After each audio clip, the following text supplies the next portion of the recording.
Episode 31, an ongoing series of denials and tales. Welcome back to Hidden and Distorted History of the Church, where we uncover the lesser-known truths about the Church of Jesus Christ of Latter-day Saints, or the Mormons. My goal is to reveal the authentic historical facts behind the Mormon Church. Recap.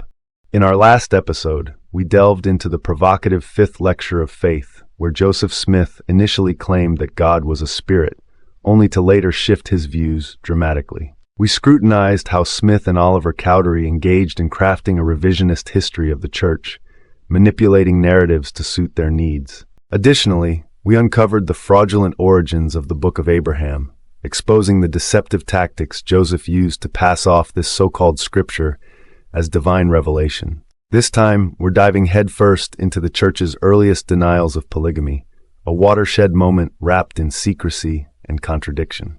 We'll uncover how the 1835 edition of the Doctrine Covenants was updated and revised with a startling twist, the retroactive insertion of the supposed visitation of Peter, James, and John into D&C 27.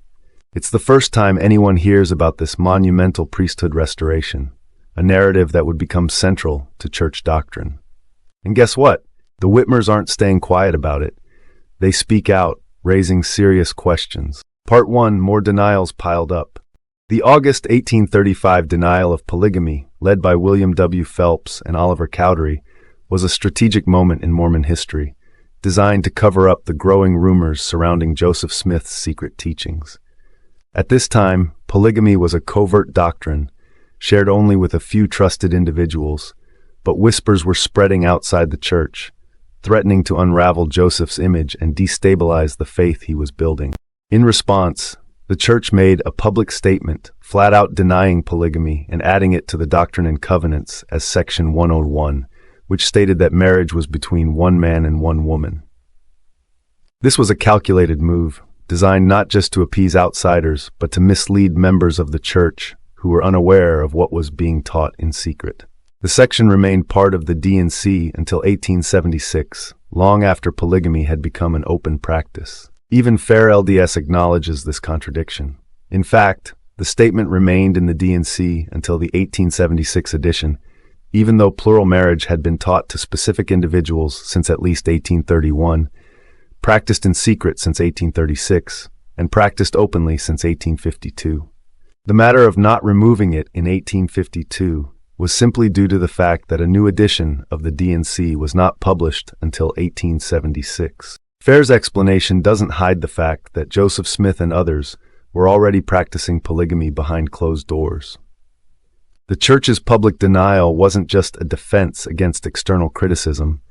It was a manipulation designed to maintain control over the narrative while privately grooming select members for the eventual embrace of plural marriage.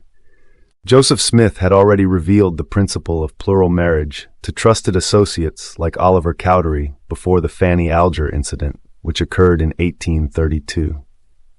Yet, according to the official church narrative, Joseph supposedly received the polygamy revelation in May of 1843, with Hiram presenting it to Emma.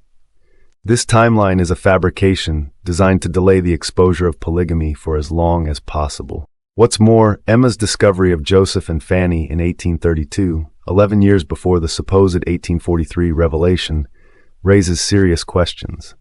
The leadership of the church deliberately shifted timelines to protect Joseph's reputation, downplaying or outright hiding the practice of plural marriage until they could no longer keep it secret. The 1835 denial not only signaled the onset of decades of contradictions, where public proclamations of monogamy stood in stark contrast to the covert spread of polygamy, but it also laid bare the deceit at the core of Joseph Smith's leadership and the church's foundational claims. This wasn't merely about doctrine.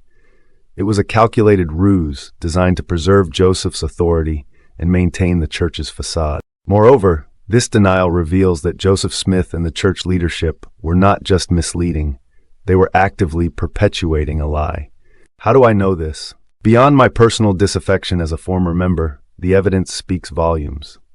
FAIR LDS itself provides a striking admission. While some have suggested that the article was published against Joseph's wishes or without his knowledge, the available evidence suggests that he supported its publication. It was likely included to counter the perception that the Mormons' practice of communal property, the law of consecration, included a community of wives. This statement from Fair effectively acknowledges that Joseph endorsed this act of dishonesty, what contemporary members might euphemistically call lying for the Lord. It's a sobering realization that even the church's own defenders struggle to provide a legitimate justification for this duplicity. The implications are staggering. The very leaders who were supposed to embody truth and integrity were, in reality, orchestrating a deceptive narrative to obscure the truth of their practices. How disheartening is it that even a supposedly faithful organization cannot muster a solid defense for this foundational betrayal? Part 2. Adjusting timelines.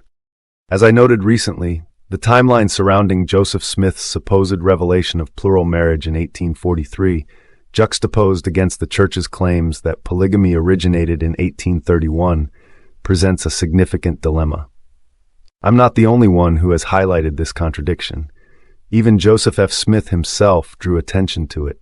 On July 7, 1878, Joseph F. Smith went on record stating, "To put this matter more correctly before you, I here declare that the principle of plural marriage was not first revealed on the 12th day of July, 1843. It was written for the first time on that date, but it had been revealed to the prophet many years before that, perhaps as early as 1832.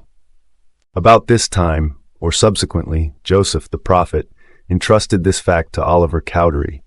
He abused the confidence imposed in him and brought reproach upon himself, and thereby upon the church by running before he was sent, and taking liberties without license, so to speak, hence the publication, by O. Cowdery, about this time, of an article on marriage, which was carefully worded, and afterwards found its way into the Doctrine Covenants without authority. This article explains itself to those who understand the facts, and is an indisputable evidence of the early existence of the knowledge of the principle of patriarchal marriage by the prophet Joseph, and also by Oliver Cowdery. In response, Fair LDS asserts, however, there continues to be debate about whether Oliver Cowdery knew about or prematurely practiced plural marriage in the 1830s. Oliver would learn about the Fanny Alger marriage, but his reaction at the time seems to have been wholly negative. However, this is not a matter of debate.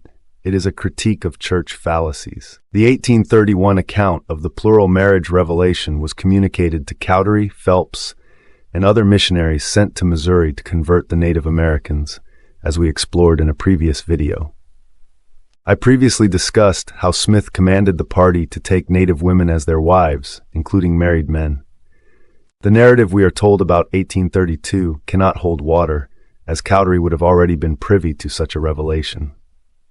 Moreover, Cowdery couldn't have been guilty of practicing plural marriage at that time, as he had yet to marry his wife.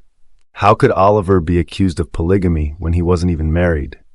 It's more likely that this accusation stemmed from Smith trying to discredit Cowdery after he caught Smith and Fanny Alger in a compromising situation. We also know that polygamy was indeed practiced before 1836.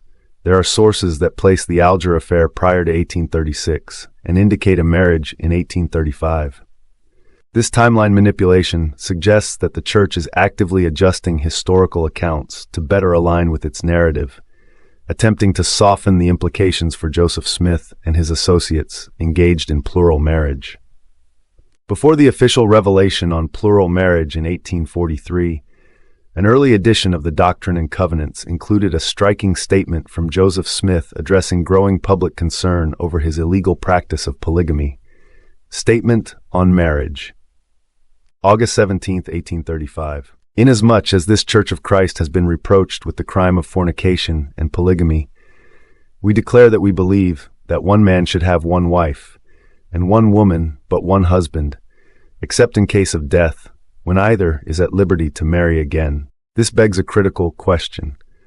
Why would Joseph explicitly mention that the church was accused of polygamy in 1835 when he claimed that God did not reveal this practice until 1843? The answer is clear. He and other church leaders were already engaged in the practice of plural marriage, concealing it from the public while grappling with the fallout as rumors began to leak from their inner circle.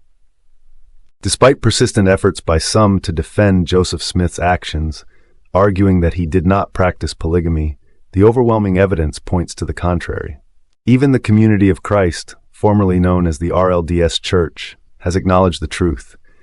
Joseph Smith was indeed a polygamist who engaged in plural marriage. Part 3, a supposed scripture revised.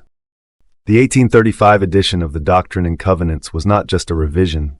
It was a radical transformation that introduced numerous unannounced changes and expansions, fundamentally altering the Church's foundational narrative. Here's a closer examination of these significant alterations. 1. D&C 46, the Gifts of the Spirit. The language and structure of this section underwent substantial modifications from its previous version. Additional context and details were included about the gifts of the Spirit, aiming to clarify church doctrine regarding spiritual gifts and their operational dynamics within the church. D&C 20, the Articles and Covenants of the Church. Although D&C 20 had been published in 1830, it was heavily revised in 1835. These changes encompassed critical clarifications on church governance and the roles of church leaders. Alarmingly, these revisions were implemented without any explicit announcement or explanation to church members, leaving many in the dark about the adjustments to foundational teachings. 3. D&C 42, the Law of the Church. This section was revised to bolster the authority of church leaders and clarify governance and regulations, including conduct expected of church members. Yet again, the specifics of these revisions were not communicated to the membership, raising questions about transparency and integrity. 4. D&C 27:12-13, the Visitation of Peter, James, and John. Most notably, the account of the visitation by Peter, James, and John was retroactively inserted into this section, marking the first public acknowledgement of this pivotal event in the Church's history. This moment was critical for the narrative of priesthood restoration, but was entirely absent from earlier discussions, leaving members unaware of its significance until it was thrust upon them. Both David and John Whitmer, early witnesses of the Book of Mormon and significant figures in the Church of Christ, explicitly testified that they had never heard of the claims regarding the visitation of Peter, James, and John prior to the 1835 changes. Their statements are telling. In his later accounts, David Whitmer stressed that the notion of the priesthood restoration through the visit of Peter, James, and John was foreign to him before 1835. He asserted, "I never heard of the visitation of Peter, James, and John until it was published in the Doctrine and Covenants in 1835. David Whitmer, as recorded in various historical accounts. John Whitmer expressed similar confusion and surprise regarding these claims. He remarked, "I do not remember ever hearing of such a thing until after it was published in the Doctrine and Covenants." John Whitmer, reflecting on his experiences as a witness. These statements underscore a crucial point in early LDS history. The Whitmers, key figures in the Church's founding, had no prior knowledge of this essential narrative concerning the priesthood. Their testimonies are frequently cited to illustrate the discrepancies in early church teachings and the evolution of the Church's foundational narratives over time. Moreover, David Whitmer provided even more damning testimony, declaring, "I never heard that an angel had ordained Joseph and Oliver to the Aaronic priesthood until the year 1834, 5, or 6. In Ohio, I do not believe that John the Baptist ever ordained Joseph and Oliver." Whitmer places the revelation of this priesthood claim in 1835, a staggering 6 years after the supposed event. This further highlights the questionable authenticity and timing of the Church's claims, exposing the inconsistencies within its foundational narratives. Conclusion: the early Church's denials of polygamy and the subsequent revisions to the Doctrine and Covenants reveal a troubling pattern of manipulation and deceit. The strategic denial in 1835, coupled with the retroactive insertions regarding priesthood restoration, highlights the lengths to which church leaders went to control the narrative surrounding polygamy and other foundational doctrines.